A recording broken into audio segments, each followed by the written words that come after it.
نحمده ونستعينه ونستغفره ونعوذ بالله من شرور أنفسنا ومن سيئات أعمالنا من يهده الله فلا مضل له ومن يضلل فلا هادي له واشهد أن لا إله إلا الله وحده لا شريك له واشهد أن محمدا عبده ورسوله يا أيها الذين آمنوا اتقوا الله حق تقاته ولا تموتن إلا وأنتم مسلمون يا أيها الناس اتقوا ربكم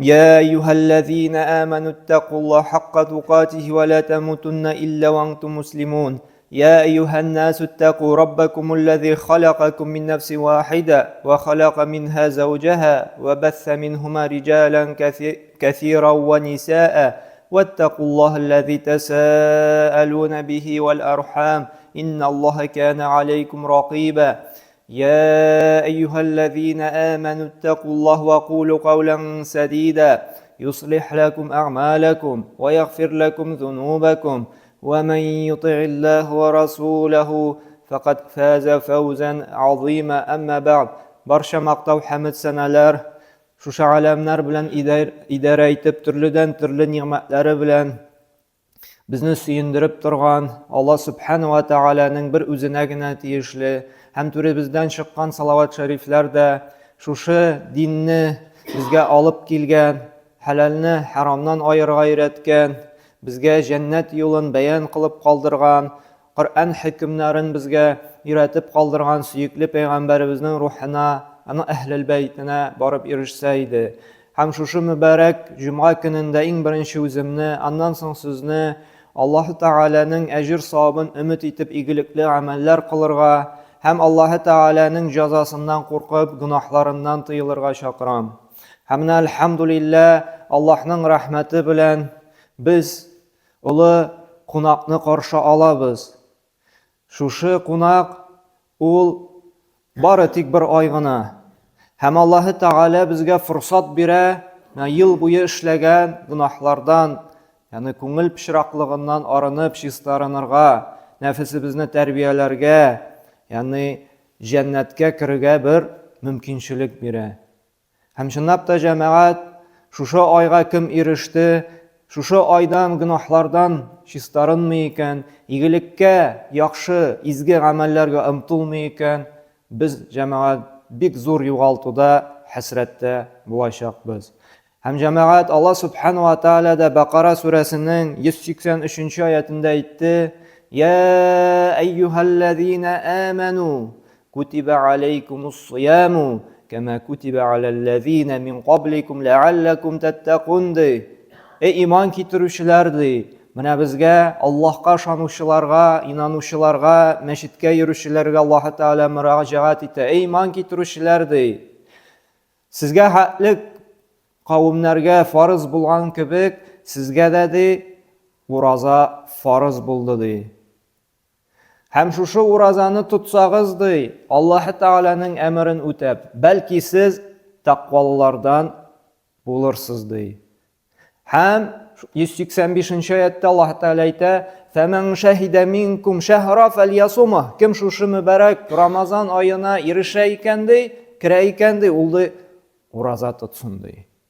Jamoat har bir balig'atga erishgan o'zin musulmonga sanalgan kishi, Alloh taolaga iymon keltirgan kishi bu oyda uroza tuturga burishli. Ham g'uzursiz, ruscha aytsak, prichinasiz, sababsiz shu oyda uroza tutmay ekan, u bik zo'r gunohlardan bo'lar.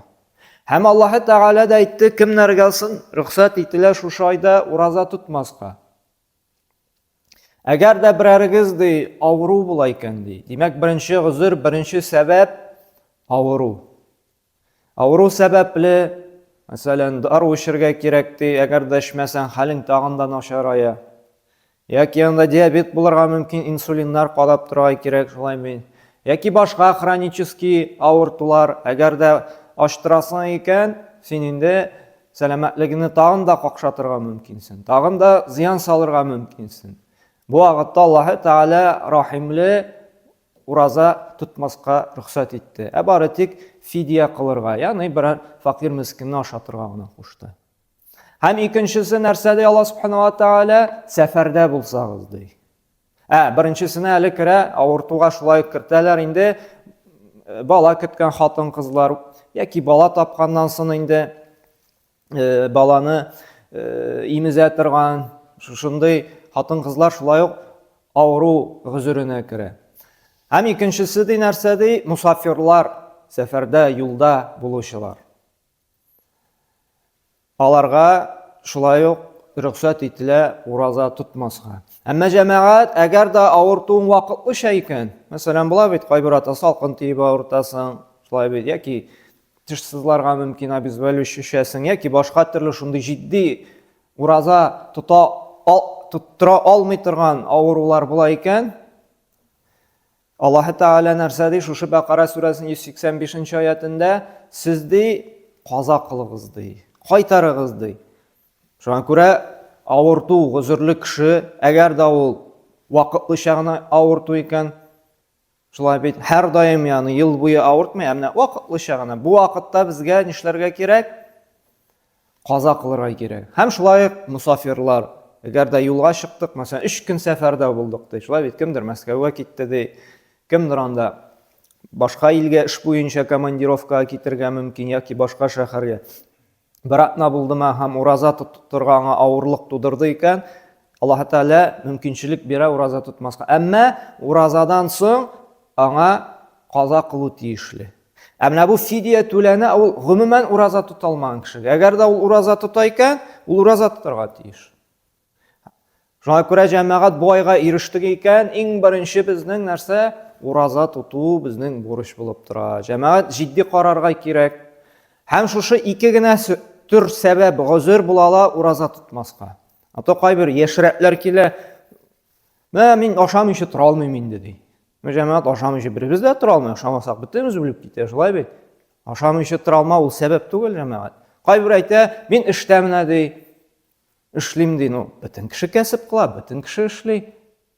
Эштә сәбәп түгел. Мусульман кешесе ул стратег булырга тиеш. Ул алдан инде санап, үлчәп куйырга тиеш. Әгәр дә эше авыр икән, Рамазан ай, март айына ул инде заявлениялар язып, отпускаларны сөйләшеп куйырга тиеш. Чөнки Аллаһ каршында әмерне үтәү ул беренче урында булырга тиеш. Һәр вакытта да Аллаһ тормышыбызда беренче урында булсак кына, безнең тормышыбызда, гаиләбездә, малыбызда, бәрәкәттә һәм иминлектә булачак. Әгәр дә Аллаһны кырыйга куеп, дөньяны беренче урынга алабыз икән, Аллаһ Тааля биреп торачак.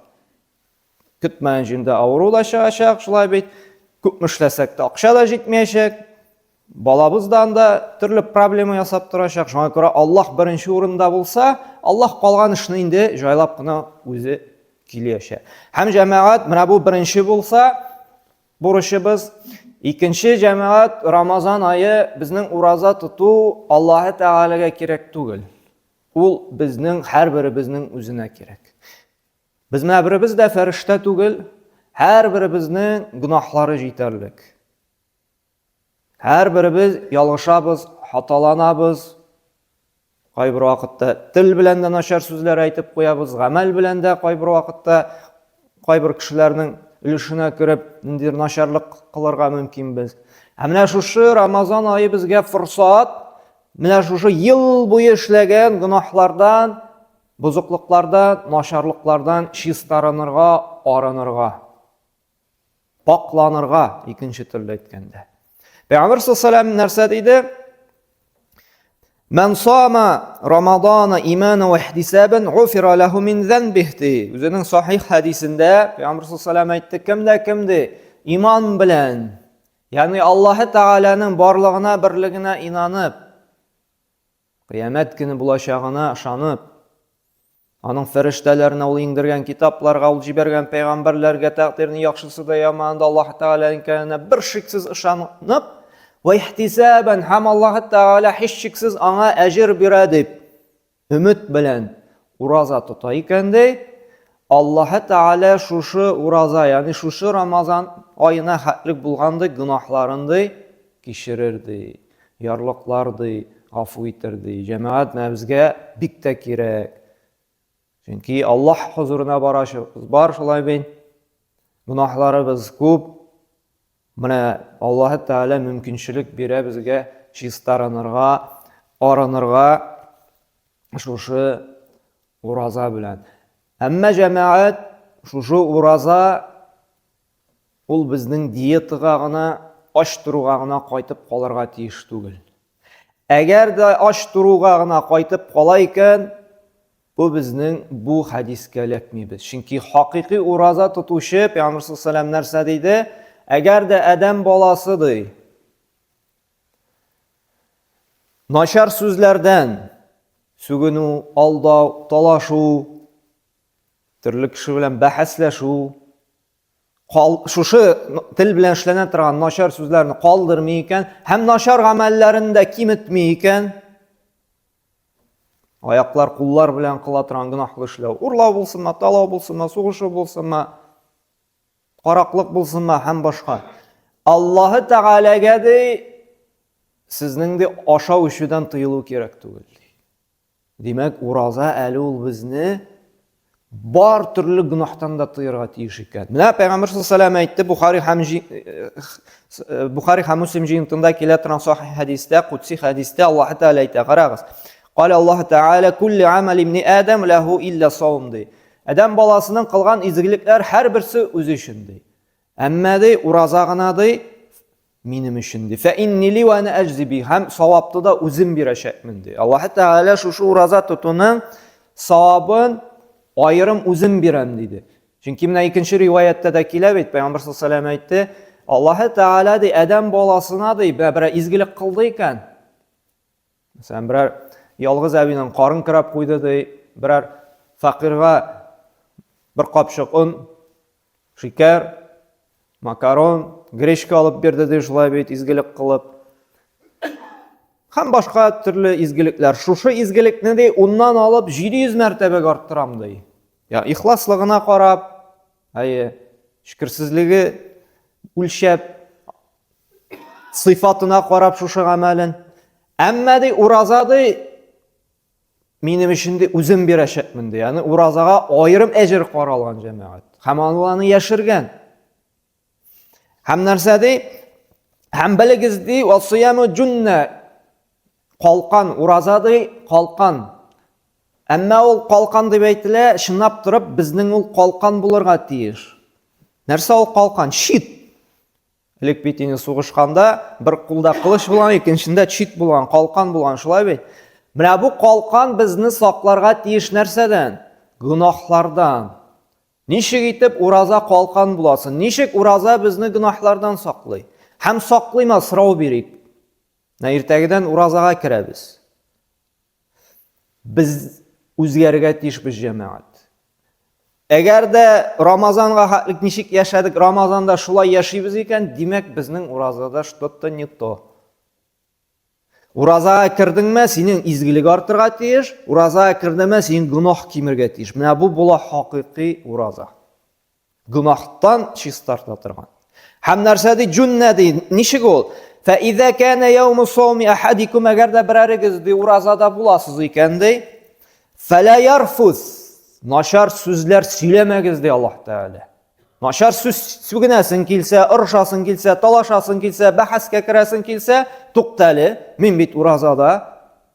Уразамны бузыйммы инде, хәзер моның белән талашып торып, моны сүгеп, моның белән тарткалашып, моны ялганлап, моны алдалап, туктатып калырга тиеш. Яни шит нәрсәдән? Гынаһтан. Вала ясхаб. Шулай ук нәрсә? Ашуланма, кызма, талашма. Әмма ди фаин саббаху ахадун ди, әгәр дә сине сүксәләр ди, сине ырышсалар, яни син белән талашырга теләп килсәләр, ул вакытта да ди нәрсә ди? Аларга кушылып ди, үстәп җавап бирмәди. Бары тик әйтте фәлиякул инни сайм, мин уразада гафу ит. Рамазаннан соң килерсең. Синең аркаңда, син үш тиенең өчен минем монда уразаны бузасым килми. Һәм карагыз, Аллах Пәйгамбер саллаллаху дәвам итә шушы кутси хадисне, белегез ди, Аллах каршында ди, шушы ураза тутучының ди авызыннан килгән ди исе ди, беләбез аштырганда бик хуш ис килми аннан, шулай бит. Әмма Аллах каршында ди шушы ис ди, шушы хуш исле майданда тәмлерәк ди. Аллаһ Тәгалә ярата ди, шушы ураза тутучының ди исен ди. Уланы шушы мисктан да, ягъни хуш исле майдан да тәмлерәк ди. Аллаһ Тәгалә ярата ди, ураза тутучының авызыннан килгән шушы исен ди. Һәм ди, ураза тутучының ди ике шатлыгы бар ди. Берсе ди бу дөньяда, икенчесе Аллаһ белән очрашканда. Бу дөньяда без инде авыз ачканда шатланабыз. Әлхәмдүлилләһ, тутып чыктым бит, булдыра алдым бит. 13 сәгать буе, шулай бит. Телемне дә, күземне дә, колагымны да, кулымны да, аягымны да гынахлардан тыйып, нәфесне дә ашау ишедән басып ураза тоттым ди. Җәмәгать шатланырга кирәкми, ачтырдым дип, шулай бит. Ачтыра алабыз. Әмма иң авыры нәрсә менә шушы тел, күз, колак тыйырга. Менә без шатланырга тиеш шуларны тыя алдым дип. Ашау ишедән тыелу ул иң җиңеле. Әмма авызны тыю, менә монысы инде иң кыены. Һәм нәрсә ди? Һәм карагыз, җәмәгать, менә Пәйгамбер саллаллаху бит әйтте, кыямәт көнендә, шундый дәһшәтле көндә, даже менә бу көндә, менә сезгә инде күп тапкырда мисалда китергән бар. Менә берәр зуррак кеше, чиновник дик, берәр зуррак абзый. Теге нәрсә телә шуны бирәм. Нинди генә хәл эшләсәң дә, мин сине яклап чыгам дип әйтә икән, шулай бит, берәр зуррак кына кеше. Зәмитең үзеңне бик русчалатып әйтсәк, уверенный итеп хис итәсең, шулай бит. Тегеңә дә барып куркып тормыйсың, турысын бәрәсең, монсында эшләп куясың, чөнки беләсең, артта крыша бар сине яклаучы, шулай бит. Җәмәгать, менә кыямәт көн, дәһшәтле көндә кеше каушап, нәрсә бу, нинди көн дип, шундый куркыныч көндә әле туган баласын ташлап кача торган ана кеше үзенең баласын ташлап качачак. Шундый куркыныч, дәһшәтле көн була. Әле туган баланың шәче агарыр ди. Шундый куркыныч көнне күреп, ягъни кыямәт көнендә. Шул вакытта ди ике нәрсә ди яклар ди. Шәфаәт кылыр. Нәрсә ул? Ике нәрсә. Ас-сиям вал Куръан ди. Ураза һәм Куръан ди. Яшфаани лил-абд яумал кыяма, шафаат кылачак ди кыямәт көндә. Куръан белән ураза. Ничек итеп? Якулу сиям, ураза әйтәчәк ди. И Раббым, ашау ишүен, шәһвәтен тыйдым. Ягъни минем сәбәпле ди, синең әмереңне үтәп, ашау ишүдән тыелды. Гынахлардан тыелды. Рөхсәт ит аңа шафаат кылырга, аны якларга. То есть гынахларын ярлыклап, Җәннәтне илтеп, шушы ураза ди, шафаат кылыр ди. Һәм Куръан әйтер ди. И Раббым, төннәрен әз генә йоклап, мине күп итеп укыды, фикерләде. Ягъни яшәргә тырышты шушы Куръан хükемнәре белән, шафаат кылырга ди, рөхсәт ит, то есть аны якларга. Һәм Аллаһ та рөхсәт бирер ди. Әмма кайчан гына шафаат була? Хакыйкый ураза тотсак җәмәгать. Чөнки ураза ас-сиям ул тыелу.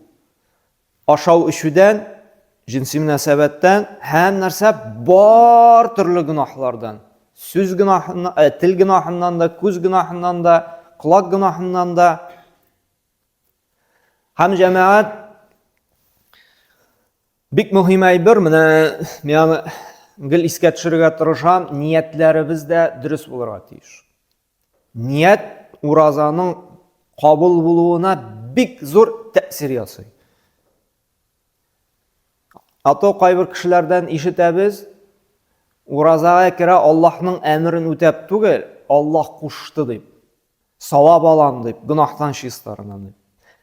Әкерә нәрсә белән? Дөньяви максат белән. шлаклардан чиста арынам, ябығам, құрсақ үсті әзірәк ураза тұтсам, құрсағым әзірәк шиңір деп, солай ма?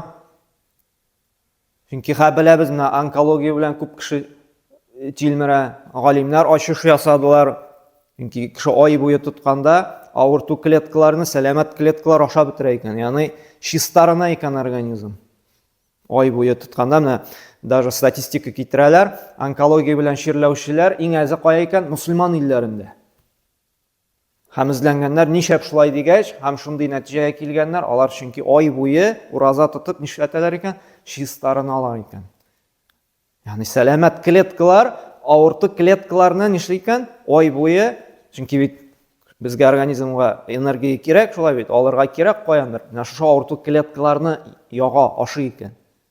Һәм шуның белән организм нишләй икән? Чистарына. Шушындай авырту нәрсәләрдән. Әмма ният бәрабәр булырга тиеш Аллаһның шушы аятын буйсыну. Аллаһ Тәгалә һичшиксез бирә сәламәтлегендә. Әгәр дә без Раббымның әмрен үтим әле дип, Аллаһ ризалыгы өчен уразага керәбез икән, Аллаһ Тәгалә чистарта. Ябыктырачак та, сәламәтлеген дә бирәчәк. Әмма ният булырга тиеш Раббымның әмрен үтәү. Күрә җәмәгать, кемнәр авыртмый, сәфәргә чыгасы юк, барыбызда шушы иртәгәдән уразаларга кирик. Чөнки бер сәбәпсез бер көн генә калдырсак та, гомер буе ураза тотсам да, уразаның дәрәҗәсен, Рамазан аенда тотыла торган уразаның дәрәҗәсен кайтарып булмый. Һәм Аллаһ Тәгалә җиткерде икән бу айга безне, моның кадерен белергә кирәк. Чөнки менә танышларыбыз бар шулай бит. Мин шәхсән үземнең ничә кардәш инде бу Рамазан аена ирешмәде. Кайсыдыр анда инсульт белән китеп барды, кайсы операциядан уңышлы чыкмыйча врачебная ошибка белән китеп барды, кайсыдыр юл фаҗиасендә китеп барды. Күрә Аллаһ Тәгалә җиткерде икән шушы айга, шушы айны кадерләп, тиешенчә, Аллаһ кушканча, пәйгамбәрбез күрсәткәнчә итеп уразаны тотып чыгарга Аллаһ Тәгалә насыйп итсен.